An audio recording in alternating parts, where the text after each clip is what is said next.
waktu banyak ya hari ini banyak untuk bisa untuk bisa visitors ngobrol barengan sama kita. Nah, balik lagi nih Bang ke pertanyaan yang tadi sempat terhold ya. Aku tuh salah satu anak muda yang udah mulai apatis lah gitu ya, kayak sudah kurang rasa kepercayaannya terhadap calon-calon pemimpin negeri ini gitu ya, melihat dari siapapun yang memimpin nih kayaknya kayak pergerakannya nggak ada gitu ya. Signifikannya tuh nggak kelihatan begitu, malah ibaratnya grafiknya tuh bukan naik, landai menurun ya. menurun gitu ya. Ini gimana nih peranan Bang Adit sendiri ini sebagai calon pemimpin yang mewakili anak-anak muda di Kota Medan untuk bisa membangkitkan kembali kepercayaan anak-anak muda nih untuk percaya nih sama calon pemimpin negeri ini. Gitu tadi atau mulai nanya tentang pertanyaannya atau ini saya langsung deng gitu. Kenapa? Karena saya adalah salah satu yang merasa anak muda dan masih muda. Iya. Dan jujur juga pada saat saya ada di usia sekarang maupun juga yang kemarin itu adalah posisi yang sangat tidak percaya dengan perpolitikan yang ada di Indonesia. Iya. Maaf kata, setiap siapapun yang terpilih baik di legislatif maupun juga di eksekutif, saya ngerasa siapapun mereka itu pasti gitu-gitu juga lah. Apa yang seperti yang katakan Atok tadi ya seperti itu juga yang saya rasakan. Bahkan bisa dikatakan background keluarga saya pensiunan dari salah satu perusahaan swasta yang ngerasa aduh udahlah yang penting usaha kita jalan lah gitu kan, nggak apa kali gitu kan. Tapi saya terus bahkan kayak menghujat, bahkan kayak menceritakan yang jelek-jelek tentang pemerintahan. Terus orang tua saya, ibu saya bilang, mau sampai kapan kita terus mencaci, kita terus menghina, kita terus menjelekkan, nggak percaya sama pemerintahan. Toh juga orang-orang itu juga yang mengisi, orang-orang lain juga yang mengisi ya nggak akan berubah. Nah kalau memang mau berubah ya coba terjun langsung, ada langsung di dalam pemerintahannya. Jadi keinginan, kemauan yang ingin dibuat untuk benar-benar berubah bisa dilakukan gitu. Karena kalau kita sebagai penonton kita kan nggak bisa buat. Ya nggak bisa ngapa-ngapain. Selain komen, sama tepok-tepokin. Iya. Pok. Kalau kita sebagai playernya, sebagai pemainnya, kita bisa tahu gitu kan. Kita bisa membuat. Nah itu poin yang membuat saya oke, fine. Berarti yang namanya politik ini bukan untuk kita jauhi, bukan untuk kita risih enggak. Kita anak-anak muda saat ini justru harus melihat sisi politik ini banyak dampak positifnya untuk kita, untuk generasi-generasi kita. Apa contohnya? Nggak usah jauh-jauh. Kita menciptakan pendidikan, mau sebatas apa, mau seperti apa pendidikan, dunia pendidikan kita.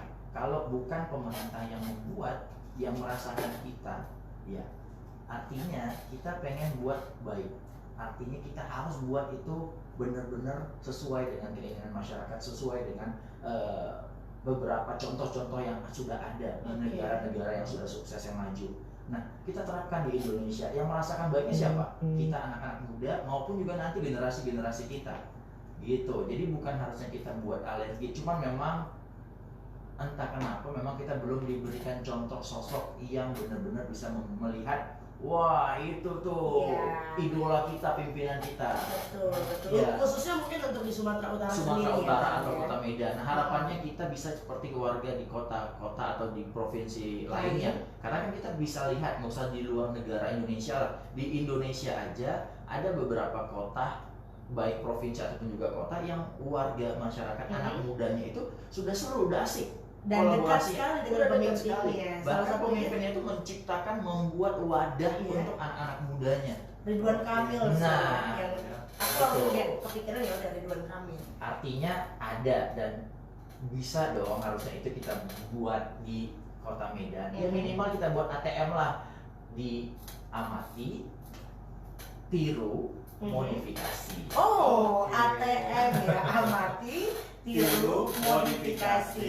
Mungkin itu juga kali ya kelebihan dari seorang Bang Adit ini, karena memang beliau ini sosok yang sudah menjalani ataupun sudah warawiri dan dekat sekali dengan banyak kalangan, mulai dari jurnalis ya Bang ya, sampai abang ojol. Jadi itu yang membuat dia bisa relate sama keresahan-keresahan Iya. orang-orang gitu, Dan terutama juga, di Kota Medan sendiri. Kalau tadi ngelihat ada tagline aku tuh cerdas sehat bersih. Cerdas itu tentunya sekarang anak-anak ataupun juga kita semua warga Kota Medan ini bukan hanya perlu cuma sekolah, pintar, udah selesai. Tapi cerdas itu mulai kita bisa mengikuti program-program pendidikan sampai kita tahu menciptakan peluang-peluang bisnisnya.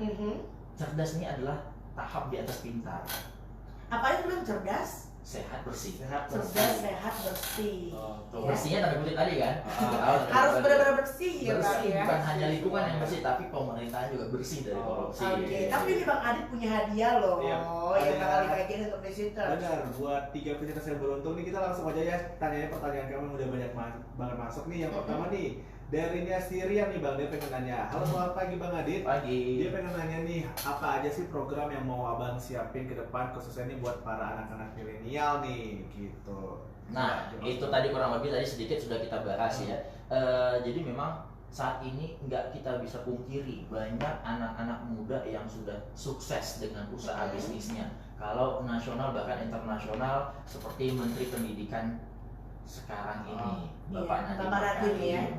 Beliau berhasil membuat satu perusahaan karya anak bangsa yang sudah mendunia. Betul. Gitu. Nah, tentunya ini adalah contoh nyata yang sudah ada di Indonesia. Di Kota Medan, apa yang bisa kita buat? Kota Medan ini juga banyak ternyata anak muda, anak milenial yang kreatif. Benar. Tapi sayangnya belum ada kolaborasi yang baik. Belum ada kolaborasi pemerintahan sama tim atau anak milenial yang kreatif ini. Jadi ibaratnya kayak masih main tunggal aja ya Bang. Iya, jadinya pemain kreatif milenial ini udahlah berharap nggak juga nggak dikasih realisasikan gitu Bang gitu. wadahnya. Kenapa nggak disiapkan wadahnya, ditanya apa kira-kira keinginannya. Kalau memang kira-kira butuh dana, ya pemerintah punya dana yang besar. Kalau memang ada yang bisa dialokasikan ke lebih yang bermanfaat, kenapa tidak gitu. Contoh kecilnya misalnya karya kreatif anak Medan. Beberapa toko-toko souvenir ataupun juga baju sudah ada nih, asli karya anak Medan. UMKM ya. UMKM yang di Medan.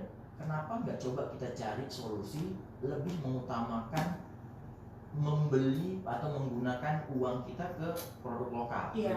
Ya. Bahkan saya kepikiran kenapa nggak pemerintah Kota Medan untuk menyisihkan duit Rp2.000 dari PNS Kota Medan, duitnya itu nanti dibuat sukses untuk semua usaha-usaha UMKM tadi gitu. 2.000 misalnya ada salah satu dinas udah terkumpul duitnya belanja khusus untuk produk lokal Medan. Kalau bisa uang yang menggaji PNS Kota Medan itu nggak keluar dari Medan, adalah banyak yang porsinya untuk Kota Medan, ya untuk memutar ekonomi di Kota Medan juga. Betul. Gitu. Selanjutnya, gimana pendapat Abang tentang bakal calon yang lain nih yang sudah banyak bermunculan sekarang? Apakah Abang menganggap kompetitor atau gimana nih Bang? seberapa optimis mungkin ya? Keren banget nih kalau di Medan. Alhamdulillah ketika bulan November yang lalu 2019 kita mulai berdiskusi, belum ada terlihat banyak sosok-sosok milenial. Benar. Lalu kita bulan 12 menentukan untuk maju sebagai wakil wali kota ataupun juga balon wakil wali kota sebagai kaum milenial. Ternyata sekarang ini sudah mulai bermunculan beberapa tokoh-tokoh milenial. Betul, bahkan posternya juga sudah ada di Poster mana-mana loh ya. Gitu kan. Nah, artinya inilah pesta demokrasi. Siapa saja bisa untuk maju menjadi balon. Nah, seperti yang kita ketahui, di tanggal 26 Februari yang lalu adalah batas akhir untuk pendaftaran menjadi calon wakil wali kota ataupun juga wali kota Medan dari jalur independen. Oke. Abang nih dari jalur apa nih? Saya dari jalur partai politik. Oh, partai politik. Nah, ketika kemarin itu KPU menegaskan tidak ada satu paslon yang maju dari independen ataupun juga perseorangan. Nah, artinya sekarang ini adalah masa partai politik lagi melirik siapa yang akan dipinang untuk dijadikan paslon. Terakhir di KPU akan didaftarkan di bulan 6 tahun 2020. Nah, jadi ya sekarang ini beberapa balon kita sudah tahu ada yang dari partai A, B, C, D gitu kan, warna merah, kuning, hijau dan lain-lain. Tapi belum ada yang mengantongi tanda tangan atau rekomendasi rekomendasi dari DPP ataupun juga partai pusat. Gitu. Jadi sekarang ini masih melihat menunggu kabarnya, termasuk beberapa calon-calon, termasuk saya lah. Ya, jadi kalau dari Bang Adit sendiri, seberapa optimis nih Bang? Optimisnya terus optimis, sangat optimis, tetap sangat semangat walaupun yang namanya politik semua bisa terjadi. Iya. Tapi yang jelas kita tetap jangan putus asa, tunjukkan kobaran semangat milenial anak muda kita gitu.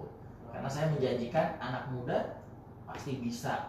Tadinya mereka nggak mau mengeluarkan suara mereka, nggak mau ikut memilih, saatnya sekarang anak muda punya suara. Oke, siap. Itu PR-nya Bang Adit lah ya. Pertanyaan terakhir nih Pak, kita kan akan membacakan 3 pertanyaan. Satu lagi. Nah, yang terakhir nih darinya si Surya, apa yang membuat abang yakin nih dipilih sama warga Medan, dan kenapa nih kita harus memilih Bang Adit nih nanti? Ya mungkin beberapa poin-poin tadi sudah cukup bisa menjelaskan, tapi yang jelas beberapa poin-poinnya adalah saat ini yang namanya pemimpin adalah untuk melayani, Betul. bukan dilayani. Itu poin yang pertama. Terus poin yang kedua, saya pengen bisa menciptakan pendidikan gratis. Mungkin dari tingkat SD ya? sampai dengan SMA. Kalau bisa, tapi kan ini perlu proses yang panjang. Pengennya kalau misalnya pengen saat ini bisa direalisasikan keseluruhan tingkat SD. Oke. Lalu berikutnya kesehatan juga bisa gratis. Karena kalau kita lihat ada ternyata di salah satu kota di Indonesia ini yang kesehatannya gratis.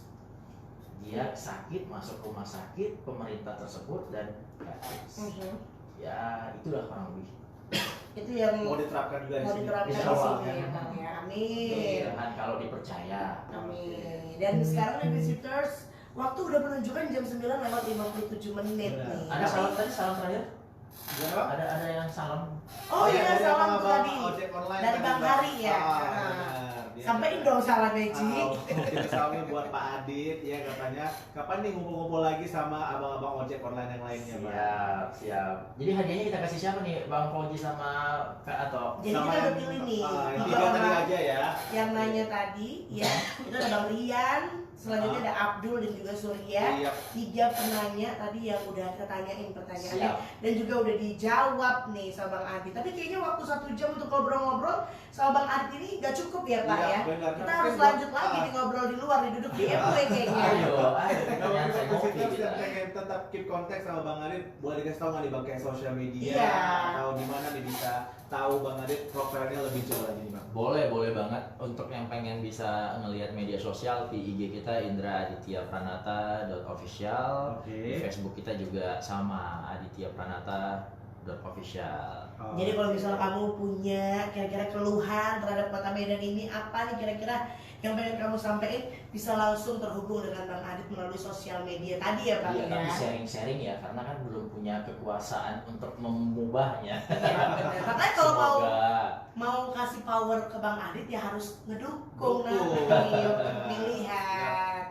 Thank you banget nih Bang Thank Adit. you banget Bang Adit, iya. Oke, sama-sama. Thank you Semoga Ato, bisa Fauji, berjalan visitors. dengan lancar Lancar. semuanya ya. Amin. Amin. Dan kita pastinya siap nih untuk mendukung Bang Adit juga nanti ya. Yes, benar Ya udah, dong. kalau gitu nih visitors, sebelum kita pamit, kita mau puterin dulu nih 1 lagu ya untuk kamu. Tapi jangan lupa nih besok dengerin kita lagi nih dari jam 7 sampai dengan jam 10 di Morning Vibes only on VC 89 FM. Today's best music. Wah, keren.